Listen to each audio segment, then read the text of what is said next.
Ce jour-là, il y avait beaucoup de vent à la plage. Miffy et son papa tiraient le petit chariot de Miffy. Mais le vent soufflait si fort qu'ils avaient beaucoup de difficultés à le déplacer. Miffy était fatiguée de tous ses efforts. Alors elle dit: « Papa, c'est pas une bonne place ici pour notre tente ?»« Si tu veux, » dit Papa Pompon. Mais le vent souffle si fort que ce sera difficile de la monter. Ils firent de gros efforts, mais bientôt la tente fut montée. Ils mirent toutes leurs affaires à l'intérieur pour les protéger du vent. « Quel travail !» dit Miffy. « Mais c'est très confortable à l'intérieur. » C'est exact, dit Papa Pompon. Je crois que nous avons bien mérité quelques biscuits. Mais nous devrons les manger très vite, avant que tout ne soit recouvert de sable. Une fois les biscuits avalés, Miffy et son papa décidèrent de jouer au ballon. Mais le vent était encore trop fort. « Oh non !» s'écria Miffy. « Mon ballon va rouler dans l'eau !» Mais Papa Pompon réussit à arrêter le ballon juste à temps. « Il y a beaucoup trop de vent pour jouer au ballon, » dit-il. « Mais je crois que j'ai une idée. Ce vent est parfait pour une belle démonstration de cerf-volant. » Miffy entra dans la tente et en ressortit avec son magnifique cerf-volant. « On y va, Miffy ?» dit son papa. « Je vais tenir le cerf-volant le plus haut possible et toi, tu tiendras la ficelle. Quand le vent soufflera, je le lâcherai. Et si tu tiens bien la ficelle, le cerf-volant montera et dansera dans les airs. » Un fort coup de vent souffla et Papa Pompon dut lâcher le cerf-volant qui s'éleva très haut dans le ciel. La couleur rouge du cerf-volant se détachait sur le fond bleu du ciel. La force du vent faisait danser le cerf-volant de ci, de là, dans tous les sens là-haut dans le ciel. La petite Miffy avait du mal à retenir la ficelle. Elle avait peur que le vent ne la soulève de terre et l'emporte dans les airs. « Tiens-la bien fort, Miffy, » dit son papa. « Je viens t'aider. » Mais c'était trop tard. Le cerf-volant heurta le sol si violemment qu'il se brisa et se déchira. « Oh non !» sanglota Miffy. « Mon joli cerf-volant est en morceaux. » Papa Pompon lui dit: « Ne pleure pas, Miffy. Le vent est beaucoup trop fort aujourd'hui sur la plage. Il vaut mieux rentrer à la maison. » Ils replièrent soigneusement leur tente et remirent toutes leurs affaires dans la voiture. Miffy tenait son cerf-volant cassé sur ses genoux. Elle ne pleurait plus, mais elle était très triste. Maman Pompon leur servit une bonne soupe de légumes. Puis Miffy alla se coucher. Cette aventure à la plage l'avait beaucoup fatiguée. Sa maman demanda à Papa Pompon: « Penses-tu pouvoir réparer son cerf-volant ?»« Je vais essayer, » dit Papa Pompon. En se réveillant le lendemain matin, Miffy cligna des yeux d'étonnement.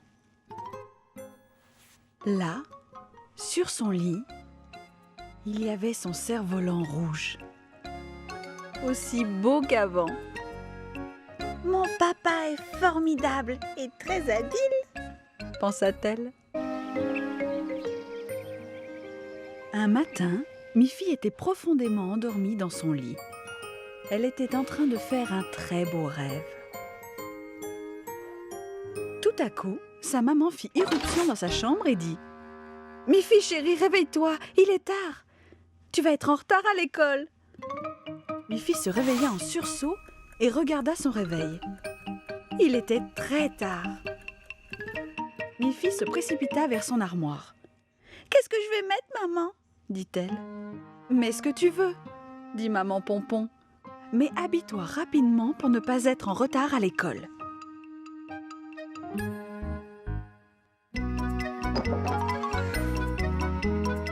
Miffy choisit sa robe jaune. « Viens prendre ton petit déjeuner !» appela sa maman. « Je t'ai préparé des carottes et des tomates. » Mais quand Mi-Fi entra dans la cuisine, sa maman ouvrit de grands yeux. « Mi-Fi, dit-elle, tu as une grosse tache sur ta robe. »« Quelle horreur !» dit Mi-Fi. « Si je dois changer ma robe, je serai encore plus en retard que jamais. »« Mais tu ne peux pas rester comme ça, dit sa maman. Tu dois avoir des vêtements propres pour aller en classe. Quand on est pressé, tout va de travers. » Mi-Fi alla mettre une robe propre. « Voilà, maintenant il faut que je me dépêche, » dit-elle. «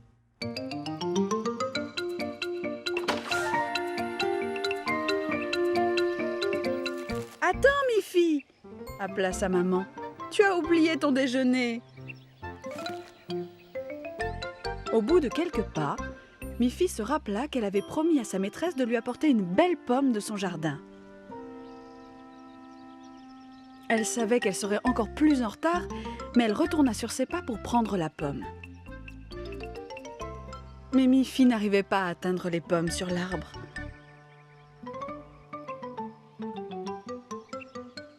« Maman !» appela-t-elle. « Est-ce que tu veux bien venir cueillir une pomme pour moi ? J'ai promis à la maîtresse de lui en apporter une. »« Oh, Mi-Fi chérie, dit sa maman, cela va te retarder encore davantage. » Mais elle cueillit une pomme pour Mi-Fi qui repartit très vite.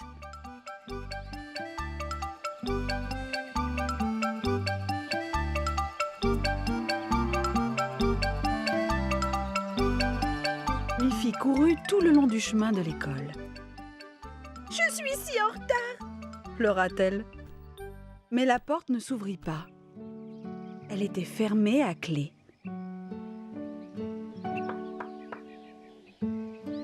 Mi-Fi regarda la cour de récréation. Elle était vide. Il n'y avait aucun véhicule garé.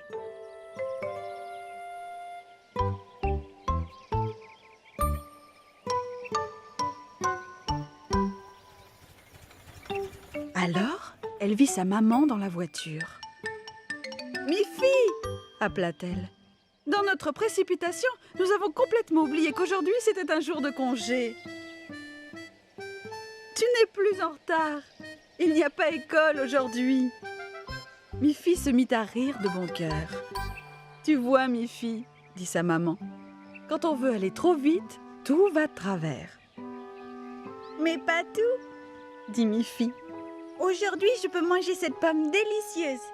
Et demain, j'en cueillerai une autre toute fraîche pour la maîtresse. » Mi-Fi rentra en voiture avec sa maman et profita gaiement de son jour de congé.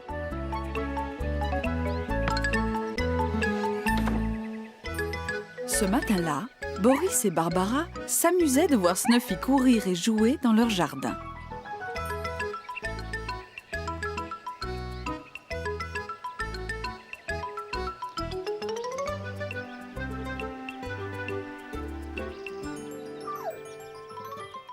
Snuffy s'en donne à cœur joie, dit Barbara. C'est vraiment un adorable petit chien. Snuffy remua sa petite queue et se sauva en aboyant joyeusement à travers la forêt. Sur le chemin qui la menait chez Colette, elle rencontra Mélanie sur sa trottinette en route pour l'école. « Oh oh !» dit Mélanie. « Snuffy est aussi rapide que moi sur ma trottinette. C'est un petit chien véloce. » Snuffy fit plusieurs fois le tour de Mélanie en jappant gaiement et continua sa course vers la maison de Colette. «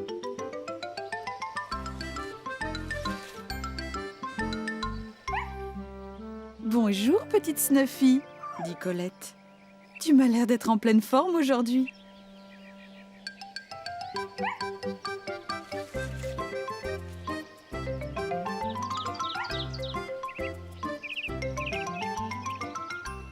Oh là là, dit Colette. J'aimerais bien avoir autant d'énergie que toi.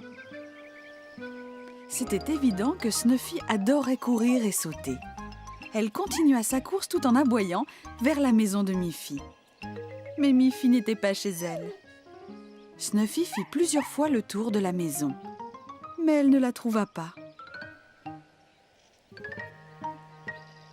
Bientôt, Snuffy se sentit fatiguée et eut envie de se reposer. Elle se coucha devant la porte et s'endormit très vite. Un peu plus tard, Miffy revint de l'école et vit Snuffy étendue devant sa porte. Snuffy ne bougeait pas d'un poil. Miffy fut très inquiète. « Snuffy! Snuffy !» appela-t-elle. Mais Snuffy ne bougea pas une oreille. À ce moment-là, Colette arriva et Miffy lui dit « Oh, Colette, regarde!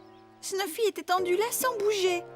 Elle doit être malade. » « Mais voyons, dit Colette. Ce matin encore, elle courait et sautait dans mon jardin. Elle était en pleine forme, je t'assure. » « Mais regarde dans quel état elle est. Je suis sûre qu'elle est malade. » Mélanie arriva sur sa trottinette. « Regarde, Mélanie, dit Miffy. Snuffy doit sûrement avoir quelque chose. Elle reste couchée sans bouger. Pourtant, ce matin, quand je l'ai vue, elle courait et sautait plus que jamais. Crois-moi. » À ce moment précis, Boris et Barbara arrivèrent, portant un sac de victuailles. « Bonjour, Miffy, » dit Barbara. « Tu m'as l'air bien triste. »« Je m'inquiète pour Snuffy, » dit Miffy. « Elle reste couchée là, sans bouger. J'ai peur qu'elle ne soit malade. » Mais tout à coup, Snuffy ouvrit les yeux et renifla. « Regardez, » dit Boris. « Snuffy a senti l'odeur des aliments dans notre sac. Elle était simplement très fatiguée, Miffy. Mais l'odeur d'une bonne nourriture a suffi pour la réveiller. » « Allez, viens chercher un bon biscuit, Snuffy, » dit Barbara. Après sa sieste et le biscuit, Snuffy était à nouveau prête à courir dans tous les sens.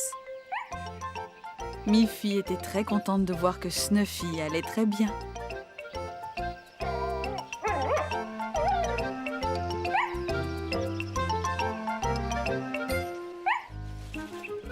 Colette Cochon travaillait dur dans son jardin.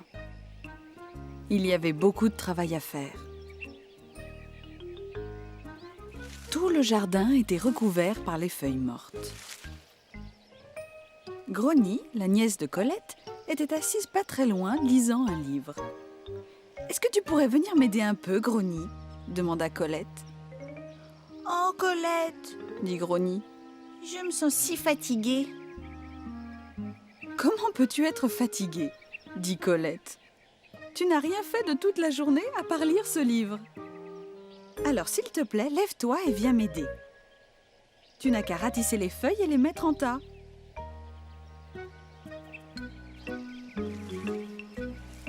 Grony obéit et commença à ratisser les feuilles.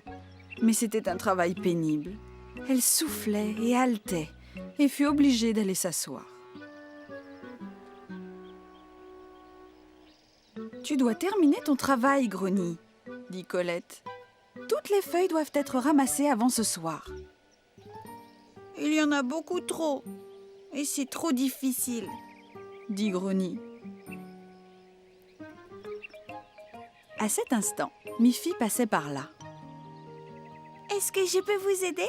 demanda Miffy. « Je vois que vous avez beaucoup de travail à faire. »« Oh oui, » dit Grony. « On serait très contente si tu pouvais nous aider. » « C'est vrai, Miffy, » dit Colette. Grony dit qu'elle est trop fatiguée pour faire quoi que ce soit. Elle trouvera peut-être plus amusant de travailler toutes ensemble. « Moi, j'aime bien ratisser les feuilles, » dit Miffy. « Elles font un bruit craquant très agréable. » Grony et Miffy ratelèrent les feuilles toutes les deux.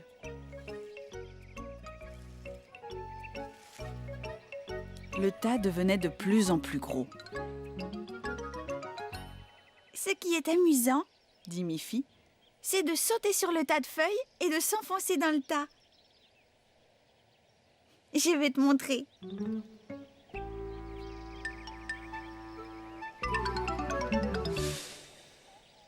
« C'est malin, » dit Grogny.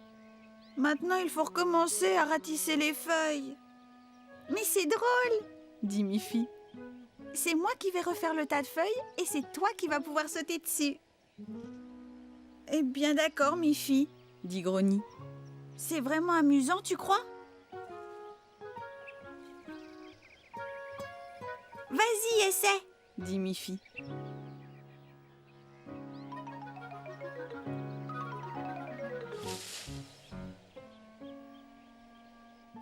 Grogny éclata de rire. Tu avais raison, Miffy, dit Grogny. C'est vraiment très drôle. Alors, ce fut le tour de chacune de rateler, de prendre son élan et de sauter sur le tas de feuilles.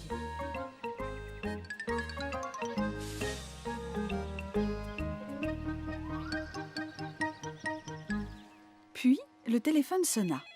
Colette alla répondre. Quand elle revint, elle dit « C'était ta maman, Miffy. Elle demande si tu veux bien rentrer chez toi. Il y a l'herbe du jardin à ratisser. » « Ah !» dit Grogny. « Je peux aussi aller l'aider, Colette ?» Alors Colette répliqua « Voyons, Grogny, je croyais que tu étais très fatiguée. »« Oui, c'est vrai, je l'étais, mais plus maintenant, » dit Grogny. Et elle promit de venir aider maman Pompon, parce que ratisser les feuilles, c'était vraiment très, très amusant.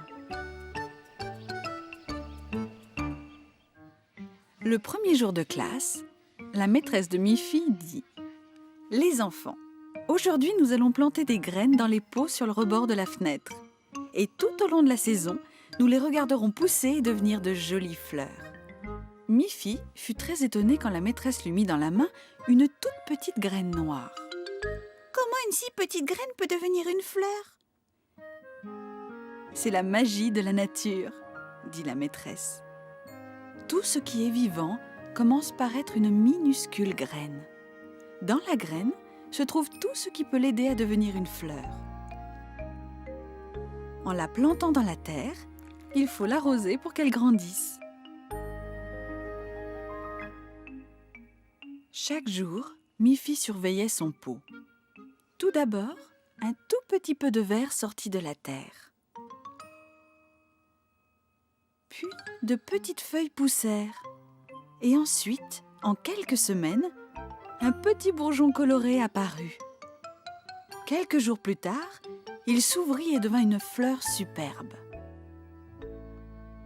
Miffy se demanda si tout ce qu'elle pouvait planter dans la terre deviendrait quelque chose d'aussi joli. Et ce soir-là, tandis qu'elle aidait sa maman à faire la vaisselle, Miffy lui raconta la joie de voir pousser une fleur après avoir semé une toute petite graine noire. « C'est vrai, » dit maman Pompon. « Demain, ton papa plantera quelques graines et tu verras encore des fleurs pousser ici même, dans notre propre jardin. » Miffy fut si enthousiaste qu'elle lâcha sa tasse, qui fut réduite en pièces. « Oh non !» dit Miffy. « Je suis désolée, maman. J'ai cassé une de tes tasses préférées. » Elle se mit à pleurer. Mais sa maman lui dit « Ne pleure pas, Miffy chérie. Ce n'est qu'un petit accident. » Le lendemain, Miffy réfléchit. « Si une petite graine peut devenir une jolie fleur, peut-être que si je plante dans la terre un morceau de tasse, une nouvelle tasse va pousser. »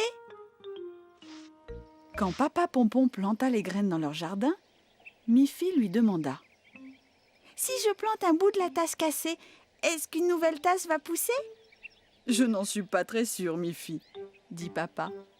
« Mais tu peux toujours essayer. » Alors, Miffy surveilla le jardin tous les jours, juste comme ça, espérant qu'une nouvelle tasse sortirait peut-être de terre.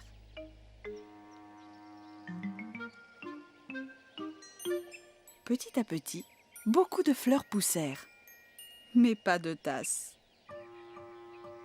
Les parents de Miffy savaient qu'elle allait être déçue. Alors papa Pompon eut une idée. Avant de rentrer ce soir-là, il avait acheté une nouvelle tasse. Pendant que Miffy dormait, il enfonça la nouvelle tasse à l'endroit où Miffy avait enterré les morceaux cassés. Le lendemain matin, Papa Pompon dit « Miffy, je crois que quelque chose a poussé à l'endroit où tu as planté les morceaux de la tasse. » Miffy se précipita dans le jardin. Et en effet, il y avait bien une anse de tasse jaune et brillante sortant de terre. Miffy la retira de la terre, très étonnée. « Je croyais que seules les choses vivantes pouvaient pousser dans la terre, » dit-elle. Les parents de Miffy rirent de bon cœur. Papa Pompon dit alors « Oui, ma petite Miffy, tu as parfaitement raison. J'ai acheté cette tasse et je l'ai mise dans la terre. C'était une petite plaisanterie. » Ce qui les fit beaucoup rire.